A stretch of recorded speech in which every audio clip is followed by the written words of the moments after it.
I think everyone knows me. I'm Tina from Vibrant Travel. And to give you a little bit of information about Sebastian, Sebastian mentioned already that he was born in France. What he did say is that he studied winemaking, among other things, when he was in school, and later became a winemaker in Germany. So when he mentioned all of his vineyard contacts, I'm sure that somehow that's associated with him being a winemaker in Germany. So he's been with AmaWaterways for 9 years now. He worked both on board and shoreside. So he brings with him not only a wealth of knowledge about AmaWaterways and the cruise we're about to take, but he can share with us information about the wine we might drink on the particular cruise, and also the vineyards that we'll see on the cruise. So I'd like to welcome Sebastian. Thank him so much for coming and sharing this information with us. And I'll turn it over to you, Sebastian. Thank you. Thank you, Tina. Good evening again to Charlie, to Tori, to all of you who will be joining us as well. And also good evening or good day to all of you who will be watching this video maybe a little bit later. So as you just heard, my name is Sébastien Leroy. Yes, I'm from France originally. I grew up in between Normandy actually, and at the beginning, and then on the Mediterranean. Yeah, I've been a cruise manager for AmaWaterways. Actually, I'm still a cruise manager. This year, obviously, a little bit less. We've been a little bit forced to that.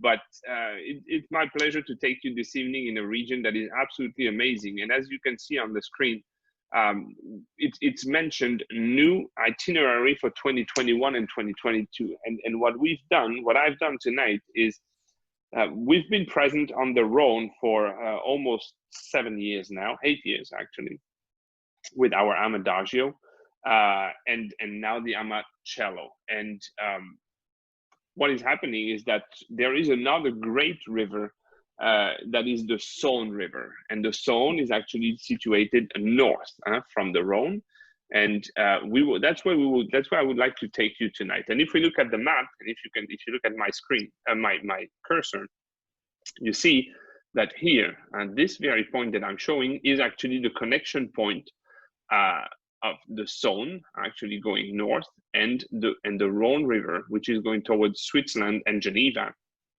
and the Alps mountains. So that's the city of Lyon. That's where the two rivers meet. And what we will do tonight is that I will take you on a trip that will go from Geneva, should you choose to go on a pre-extension cruise, which you can do. We would spend 3 nights in Geneva and discovering the entire area, and then going to the ship located in Chalon-sur-Saône, and then going all the way down. And you see that for the 7-night cruise, there are quite a few places to discover. And that's the beauty, I think, of having rivers. And that's the beauty of France, is that the rivers are not so long. So you do not have to cover a lot of distance. You can do one tour in the morning, you can do one tour in the afternoon. But let's go. First of all, we can discover our ship, the Amacello, as I mentioned. So the Amacello at the moment has a maximum capacity, and I say at the moment because we are talking COVID times, of 100 passengers. In regular times, the maximum capacity of the Amacello is 144 guests, and it is for a 110-meter ship, 375 feet. That's actually a very low number. You will see if you look at competitors that on the same size of ship, they would typically have 10 to 15 to 25 more guests. And what we want to do with our ships is really to make sure that everybody has space. And you will see that it is very important to have space because you want to be comfortable. And we will take you to places also where not necessarily everybody goes. And the Rhone, as I said, is very, very well known. But these places, should you choose to start and join us in Geneva. So we will start there with a 3 nights program. And as you can see, we are on the Lac Léman, the Lac de Genève, as we call it, or Lake Geneva.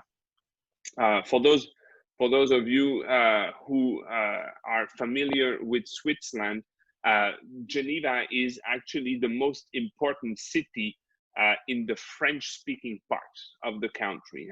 We call it actually the French Zurich, and the French-speaking Zurich.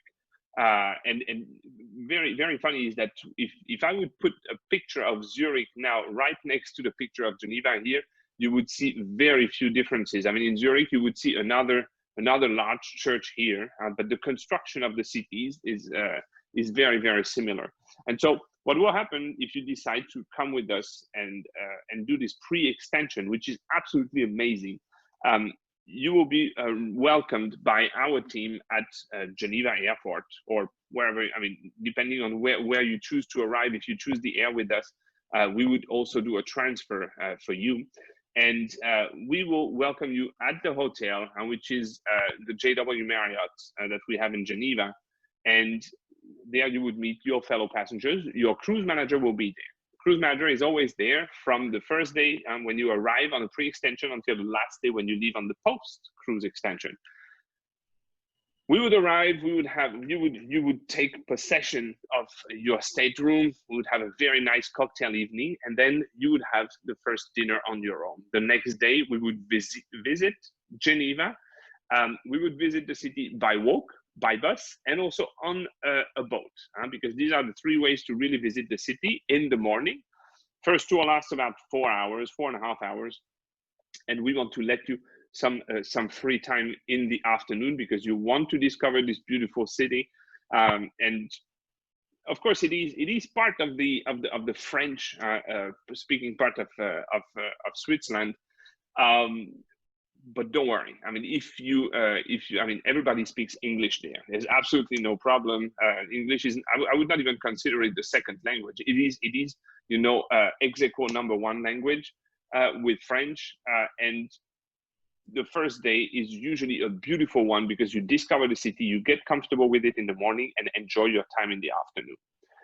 Then the next day we will go, it will be in France, and there you will discover the city that we call the Venice of the Alps, and it's called Annecy. And I don't think that I need to give you many more details why we call it the Venice of the Alps, because I think the picture speaks for itself. And what is very interesting with this city and about the old cities actually in Europe in general is that you see all these different colors. And many people think nowadays that the fact that we have these very vibrant pastel, etc. colors, that's something very modern. Actually, it's not. If you go back in the medieval times, even the churches were painted.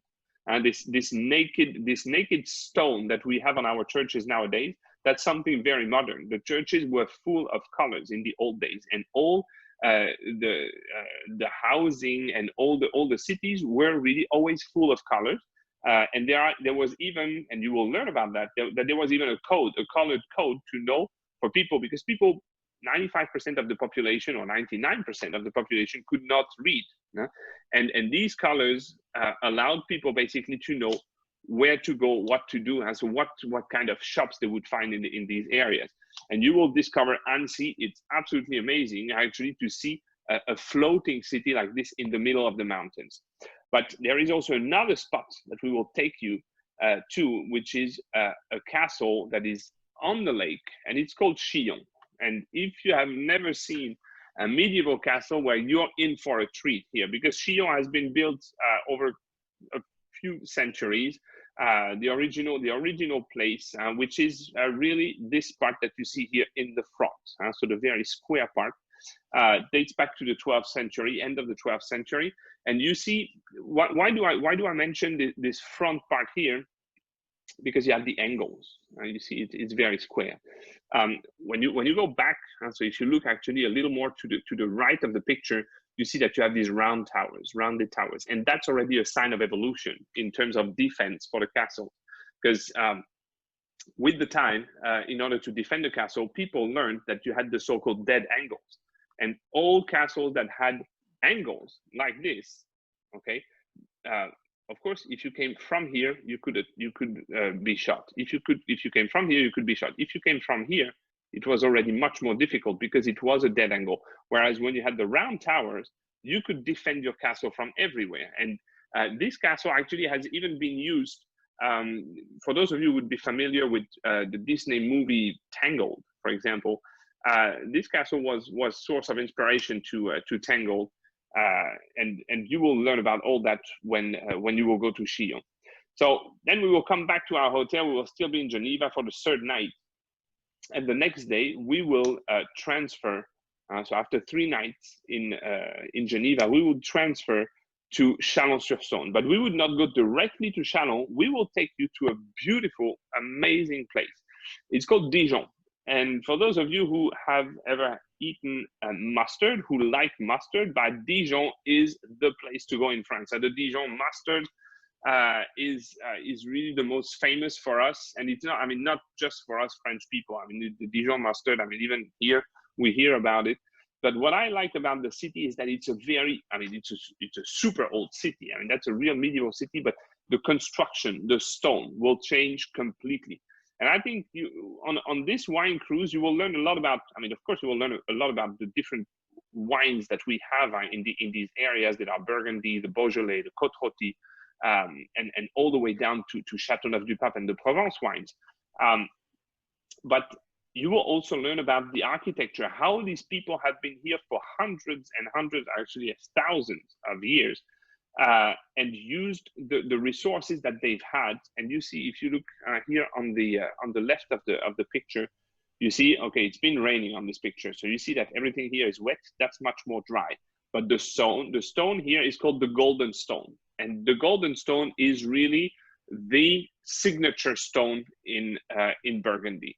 And you will visit Dijon, you will visit the fortress, you will learn about the mustard, you will learn about also the northern Burgundy and actually South Champagne, because you're really in between these two regions before making your way towards the ship, the Amacello, which will be docked in Chalon-sur-Saône. And then we will start our 7-night cruise, and we will go all the way from the north, from Chalon-sur-Saône towards Arles. And Chalon-sur-Saône, I personally love this city. I mean, I spent quite a few days there. I went there for quite a few cruises. And why do I love it? Because of course we are talking about wine. And when you're in Burgundy, I mean, you know, the region of Burgundy is very, very specific because you only have 2 kinds of grapes. If you make a red wine, it will be a Pinot Noir. If you make a white wine, it will be a Chardonnay. That's why Burgundy is certainly the easiest region in France to know what you're talking about, because if you go to Bordeaux, it's a blend. And depending on the area where you will be in Bordeaux, if you're in the Médoc, if you're in Saint-Emilion, if you're in Graves, if you're in Bourg, you will have different blends. Here, no problem. If it's red, it's Pinot Noir. If it's white, as I mentioned, it's the Chardonnay. What is even more interesting there is that the history of Pinot Noir as a wine grape in the whole world starts in this area. And there's a monk, and you will be able to read about him if you want to know. His name was Bernard de Clairvaux, Bernard of Clairvaux. And he's the one, he was a monk, yes, but he was a doctor in his days. And he's the first one who recognized that there was a benefit to drinking red wine versus white wines because of the concentration of tannins that are higher, that were higher actually, because R would be wrong, that were higher in the red wines, but also the fact that the acidity in the red wines was lower, so less aggressive to the body than in a white wine. And this, we're talking about the 10th century here. And he was a Cistercian monk. And that's how the Cistercians actually introduced Pinot Noir everywhere. It spread from right there, from the Abbey of Citeaux, C-I-T-E-A-U-X. That's the abbey where everything started. But so that's the wine. But in this little town of Chalon-sur-Saône, your ship will be docked right on the Saône River in the middle of the city. And there is a museum that is absolutely amazing. It's not part of our tour, but if you want to go discover it, and I know your cruise manager will talk to you about it, that's where you have the Museum of Photography. And you would say, well, why would I go to see the Museum of Photography? Well, simply because photography worldwide was invented in this very town. Nicéphore Niepce, and that's the name of the gentleman who invented the so-called pyréléophore, which was the ancestor of a camera.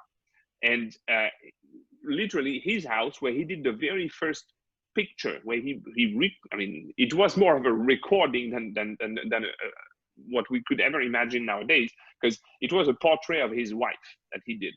It took 8 hours to make the picture, but you can go and visit that, and it's literally 50 yards from the ship. So if you're interested in that, you can do it. If you're interested in culture and architecture, look at the picture that you see there. What do we see here? This dome, you will find it everywhere on the Rhone, but also in various places in France. It's called, it's l'Hôtel Dieu. And l'Hôtel Dieu means the God's hotel. And actually, an Hôtel Dieu is something very French, and that's the ancestor of hospitals. And that's why you will learn about all these. And l'Hôtel Dieu, they can take very different forms, but the most famous is when you have this dome. You will see the one in Lyon a little bit later when you will be on your cruise. But, and of course, you will see the architectures of the castles, but I want to show you this Hôtel Dieu. L'Hospice de Beaune. Huh? Hospice is, I mean, you know the word hospice, but the reality is that it is an Hôtel Dieu. And why did we call this Hôtel Dieu when we think about it? Well, hotel, everybody knows what it means. God, I mean, Dieu is God. And it's because at the time, it was the last place where you would go to sleep before seeing God. That's where people were brought to die. So this was really the hospital, and that's where the name comes from. And it was usually paid, yes? Did I just say my name? 2 slides earlier, there was a bank with an American flag and a French flag. What was that about? Here, yes, of course. It's big, yes. And if you see the date is 1917. It's because in Chalon-sur-Saône, so you're at the very south, at the south tip of the main battlefields of World War I. And 1917 is really the date when the United States enter the conflict. And so this one is here, and you have the French rooster here, and it symbolizes the friendship. I mean, the friendship and the support of the American forces to the French since 1917. Excellent. Thank you very much. Sorry to interrupt. No, absolutely. Feel free, no problem. And that's really something that you will see. I mean, it's there all the time. It's very well taken care of. There's a little memorial because, of course, l'Hôtel Dieu actually was also a military hospital during the first two. I mean, during the 2 world wars. And the beauty of these is that what I think, even when you look at the Chateau de Couche, which is here, why are all these properties? You will visit that as well, should you wish to do so. Why are they all completely intact? I mean, if we think about it, I mean, we just saw 1917, but we could go even a little bit further back. I mean, we could go to the Franco-Prussian War of 1870. Is because this area had absolutely no strategic value. And that's the great thing. People were just making wine. And that's the beauty of it, is that since there was no weaponry, nothing like that, that's what allowed actually this place. This Hôtel Dieu that you see here is from the 15th century, built by Nicolas Rolin. Absolutely beautiful place that you really have to visit. Very famous for the tile, for the ceramic tile and the roof. But also for a polyptychon, and a polyptychon is a religious image, and I cannot show it to you. We are not allowed to take pictures of it. But if you Google polyp icon of bone, you will see what it is, and you will get to see the real one. And in this Hospice de Beaune, that's where you have the most important wine auction in France, actually. La Vente des Hospices de Beaune. That's where you have the best wines from the area.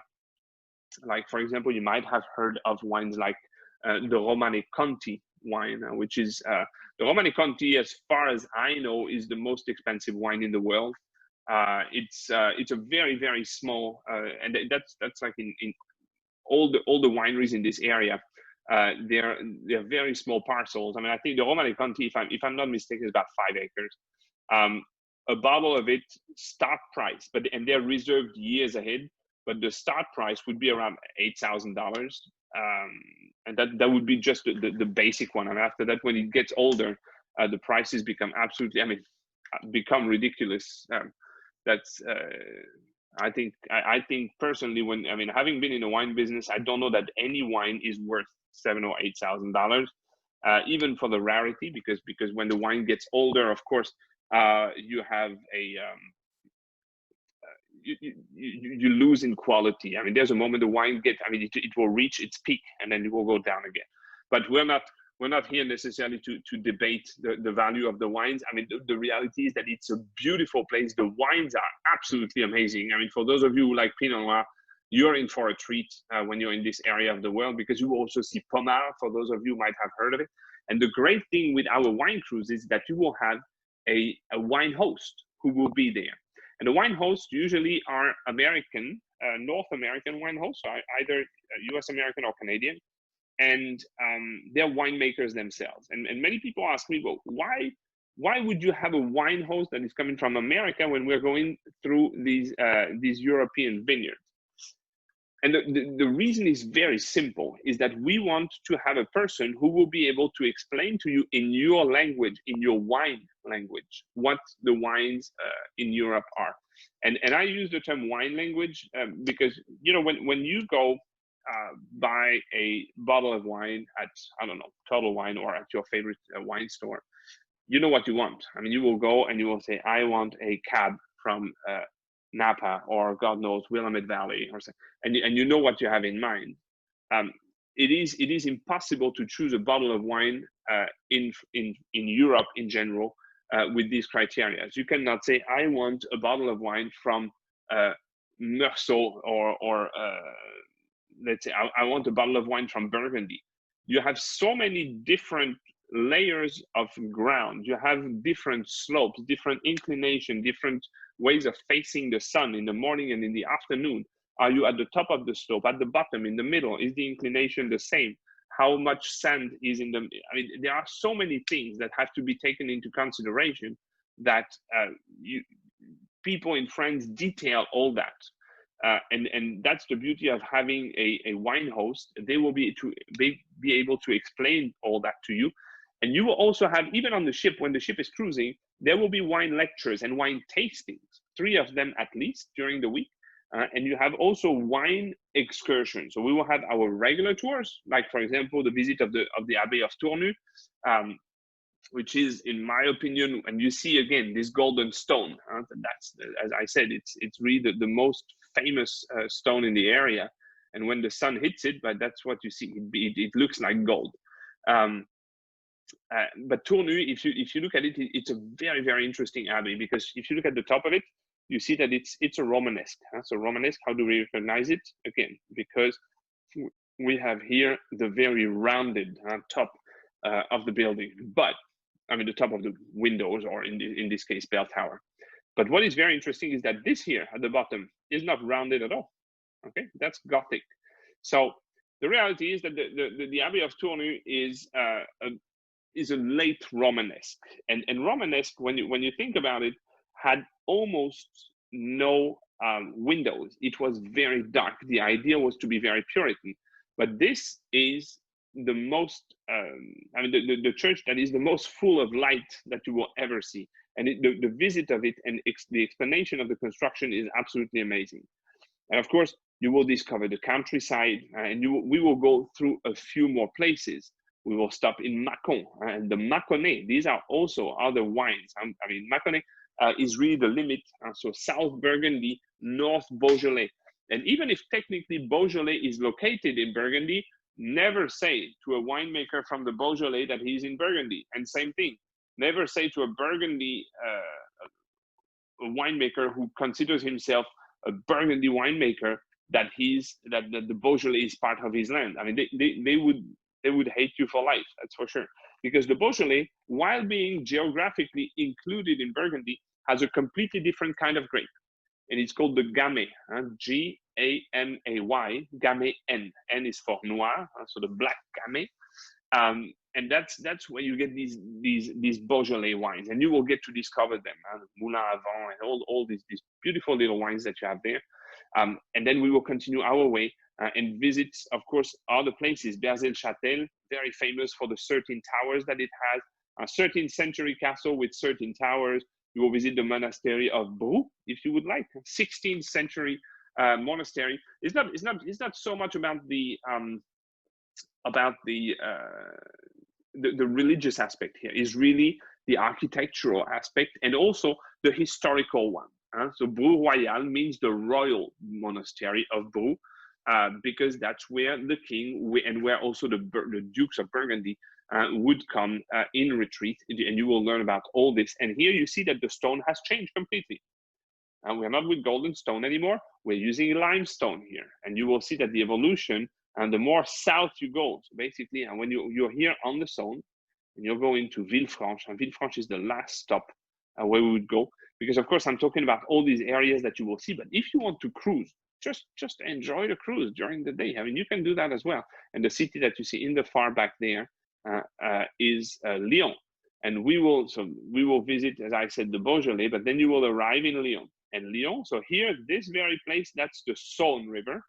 But now this picture is taken actually from the Rhône River, and you have both of them here.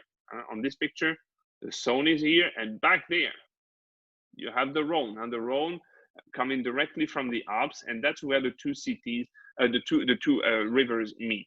Absolutely beautiful city. You see here the Place Bellecour, so the Bellecour Square, largest square in France. So that's absolutely gigantic what you will see there. And the ship is docked actually right here. And the ship is docked just back there. That's the Sofitel Hotel. So we're docked just right there. And it goes on the ships are docked all the way back to this bridge. So you really are in the city center. You will discover the city. You will come to this place where the picture was taken from, which is where you have the most, as far as I'm concerned, the most beautiful church in France. Many people say that it looks like an elephant that would be sleeping on its back, but you will see when you will discover the basilica in Lyon that it is absolutely superb. But Lyon is famous for what? For gastronomy. Many people talk about France for the food, but French people talk about Lyon. Lyon is really the place where you will find everything. And actually, the most famous chefs in Paris get the food in the Lyonnais region. And you see, I mean, I just put a few wines: Burgundy, Côte du Rhône, the Comté. And the Comté is this cheese. I mean, here you have Tome de Vache. You have 40 different cheese just in this area. In France, we say that you have a different cheese for every day of the year. And actually, we even have more than that.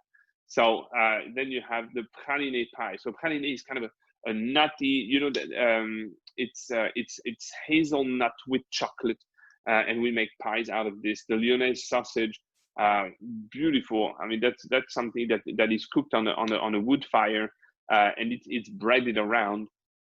It's approximately 8,000 calories, but nobody cares. And when you just smell it, you absolutely love it. And then we continue now on the Rhône River, because the Saône came into the Rhône. And we will arrive in Vienne. Vienne, absolutely beautiful city where you will be able to see a lot of different areas, time areas. And there's one that I cannot show you exactly because it is, actually, yes, I can show you the top. You see this very little building here? If we look, and I cannot make a zoom, but this building is actually, and this was when it was under renovation, there is a Roman temple, the temple of Augustus and Livia. And actually Vienne is very interesting because this is one of the favorite places of Thomas Jefferson. Thomas Jefferson loved to come to Vienne, and there is even a sign right next to the temple of Augustus and Livia. And of course your guides will show you that, because he really loved the fact that you had the Roman time, then the medieval time when you look here at the castle, then you had the late medieval time here with the church, which is now a museum, and then you have the modern times, and the modern times were actually the houses, I mean, now it's been modified again, but the houses that were closer to the river. Then we will continue our way south, and you will visit Valence. And Valence is very famous for La Cathédrale Saint-Apollinaire, so Saint Apollinaris Cathedral, but also because Valence has the oldest university in France, actually even older than my university, which is already a very, very old one, which is called the Sorbonne. These are the two only universities in France that are more than 800 years old. And you will get to discover this area, and you will go to Cornas. And Cornas is also a very small wine appellation that is absolutely beautiful. You have these great white wines in Cornas, and you have here the little medieval village of Crussol with the fortress at the top. And we will take you for a wine tasting in Cornas. These are wines that you will never get when you're here in the United States, simply because the exploitations are so small that they sell everything locally. And it would not make sense, you know, when you have an exploitation that is approximately 6 or 7 acres, it doesn't make any sense for them to hire a distributor to go to the United States. They would have to pay, etc. They keep it local, and that's what I think is very interesting with these wine tastings that we take you to, is that you will get something that you cannot get anywhere else. You have to be in these places to be able to taste this wine. And the same thing when you continue south, and we will go to Avignon, and Avignon is also a beautiful, beautiful city. And I of course, they always sometimes look like postcards, but it really looks like this. I can tell you that if you, and I show always my guests how to make this very picture, because we can walk, and there is another bridge just a little bit south, so basically to the right of this picture, where you can come here and take this kind of picture, where you have the Pope's Palace. And so this is the Pope's Palace. And this is actually the palace that was built and used by the rebel popes. And there was a moment where 6 popes, actually, during the 11th century and 12th, beginning of the 12th, did not recognize Rome, and that there was a new place called the Comtat Venessin, where these rebel popes were. And why is this bridge broken here? It's the famous, I'm sure that you've heard Le Pont d'Avignon, sur le Pont d'Avignon. That's the Saint-Bénézet bridge. And it is broken, but I mean, of course, the story, when you listen to the song says that on the Saint-Bénézet bridge, everybody dances around. What happened is that the French king was actually respecting the authority of Rome and not these folks. And the Rhone became the border between France, where this picture was taken from, and Avignon. And they let the bridge get destroyed. The bridge, the king said, we don't need to talk to these people. So that's how they destroyed. That's how this Saint-Bénézet bridge got destroyed. And actually, this here is the Saint-Bénézet chapel that you have there. And you will visit this city. You will have the possibility to go to Grignon to discover truffle hunting. You have the possibility to bike in this area. It is a great, great time. And then you have in the next stop, we go to Tarascon, and you have the bike tour. So basically, the ship drops you in Avignon. The ship goes to Tarascon, and you come all the way down. And Tarascon is actually a city very famous. The Tarasque was actually a monster, and you will hear about that. It was a medieval monster, a legendary monster that was eating alive the sailors, and actually were taking all the boats when they did not pay the dues when they were passing the city of Tarascon. And of course, there are culinary tasting. So what do we call a culinary tasting? Well, you have the wine tasting, of course, but we have much more than that to offer in the south of France. You're in Provence, so you will learn about the Provence cheeses. You will learn about the different breads that we have, the fougasse, and also how we make the difference between the wine grapes and the table grapes, because we can actually use the same ones. But there is a little thing in the cut that you will have to change, and that's one of the experiences that you will get to know. And then we will continue, and we will arrive at the end of our cruise, and this is our, and here, if you look here, these are the cruise ships. So the ship is really docked. When you walk out of the ship, you walk through this little park here. This is the main street of Arles, and you arrive immediately at the Roman amphitheater. And you see that there is not only one, there is a second one here, which is the theater. You have, if you go in this area, you have the Roman bath. This city is actually dating to back to 600 BC. So this has not even been created by the Romans. This one was created by the Phoenicians. Arles was a very, very, very important port because, of course, all the people came from Marseille, so from the Mediterranean Sea, and this was the first major point that they were hitting. It was very important for the trade.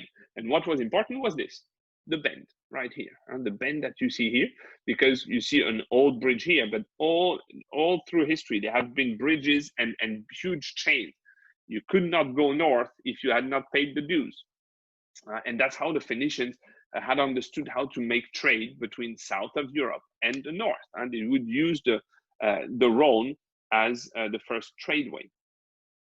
So of course you have the old, and that's an example of one of the old locks and that we had in the old days, and you have the canals that are there.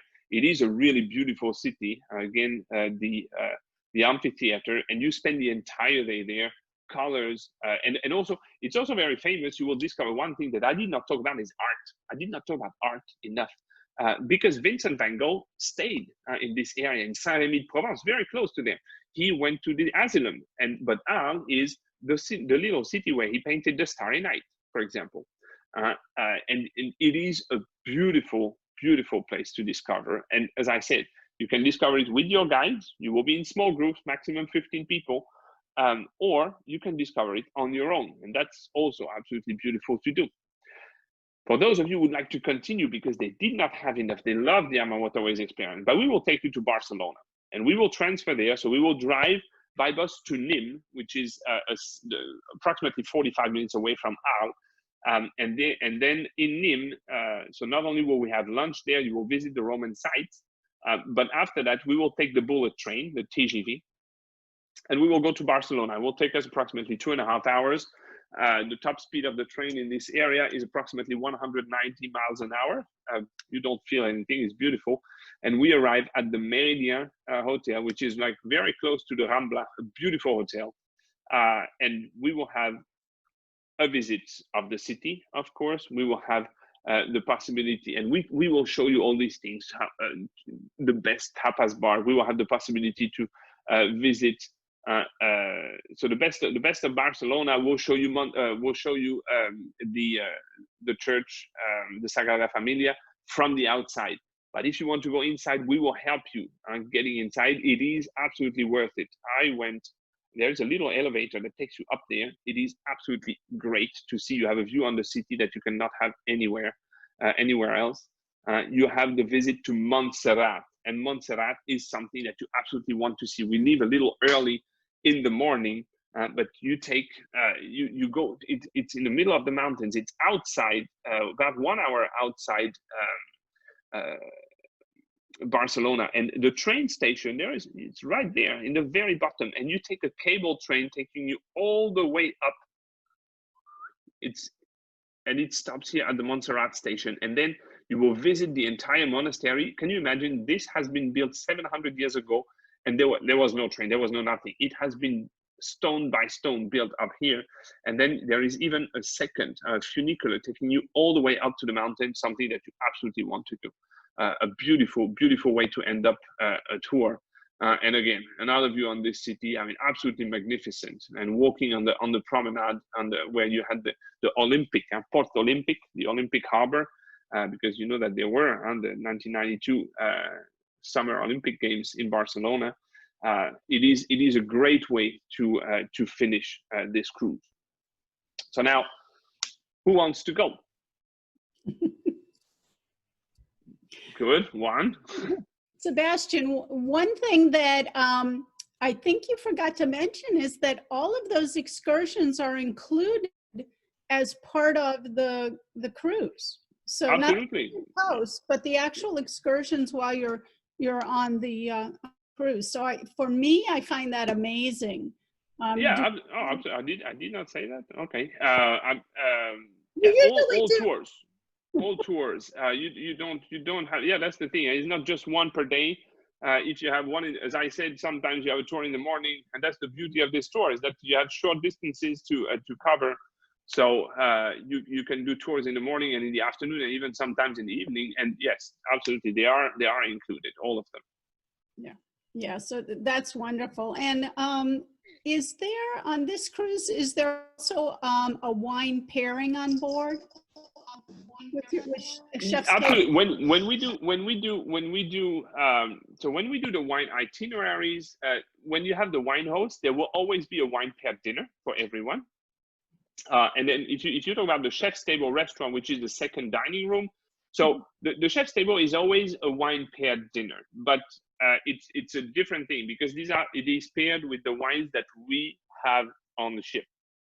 When we are talking about the wine cruise wine paired dinner, which is usually when we use the chaîne des rôtisseurs, because we are members of the chaîne des rôtisseurs, which is the oldest culinary association actually in the world, because it started in 1248.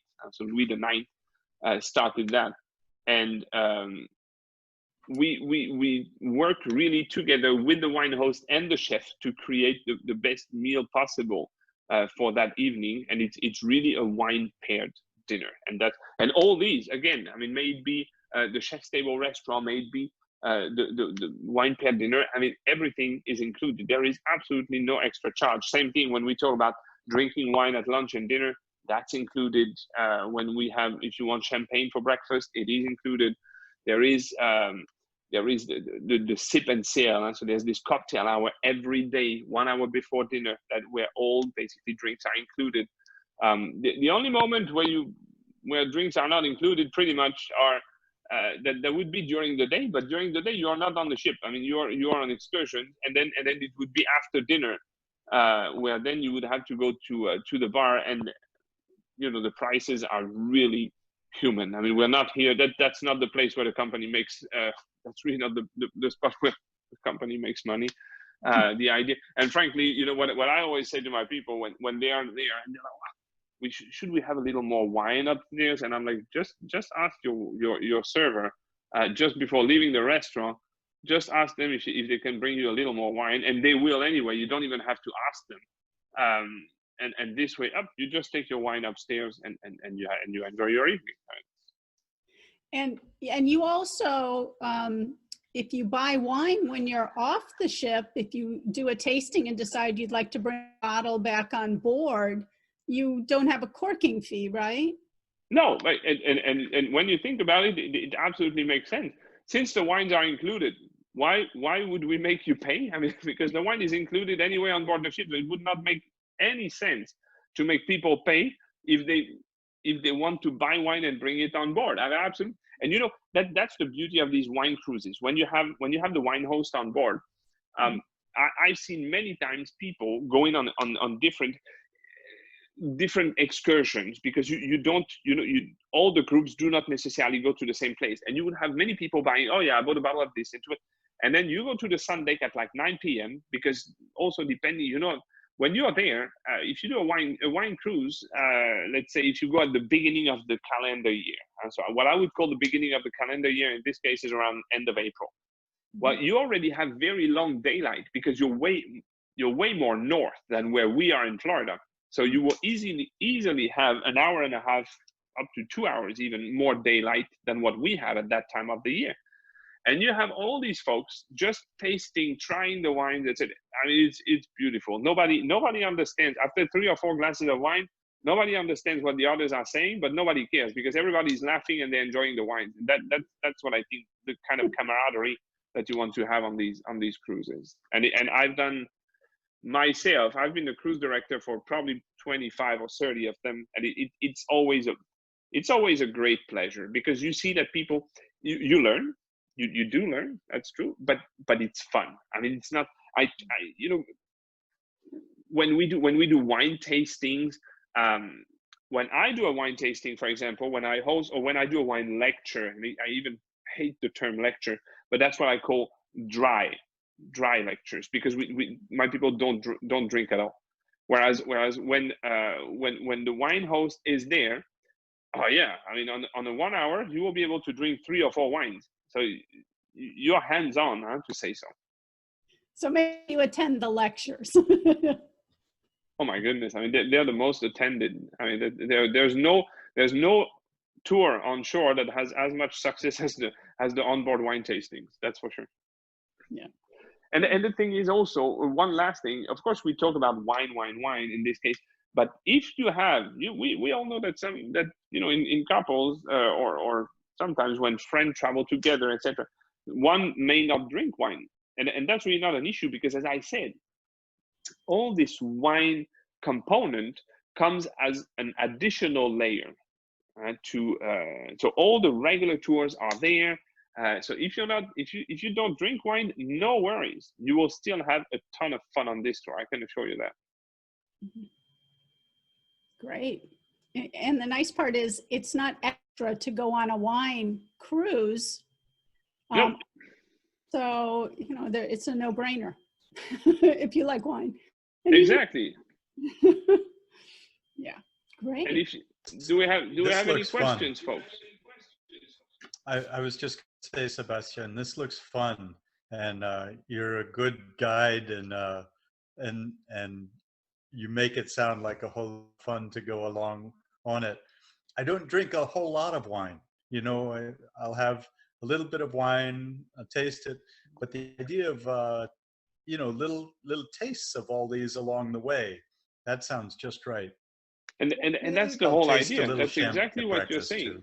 That's exactly what you're saying. I mean, we're not here to do binge drinking. We're here to taste and learn about all these different wines. Oh, interesting. Yeah.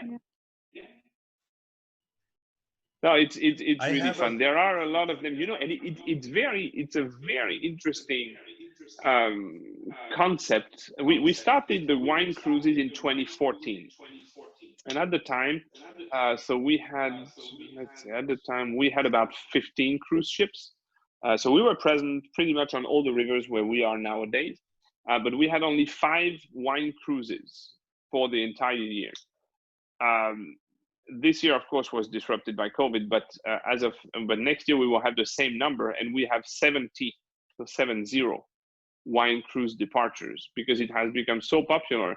And you have many people, many wine hosts who will bring a wine club, because this can also be a very good occasion for you. I mean, sometimes you have a person like, I know, for example, I've done like 5 or 6 or 7 wine cruises with winemakers from Arizona, so very close to Flagstaff there, I mean, Sedona area, etc. And they make beautiful wines. And now they charter the entire ship. Wow. It has become so popular, and you always have you have a way. I mean, you can join a wine club here, a wine club. You don't even have to, but I've seen people doing that because they just enjoyed the wine host. You will also sometimes taste some of their wine, and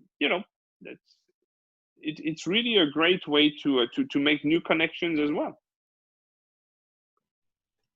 Well, thank you again. And I have a meeting in about 5 minutes on another Zoom channel. So I'm going to bow out, and merci beaucoup, Sebastian.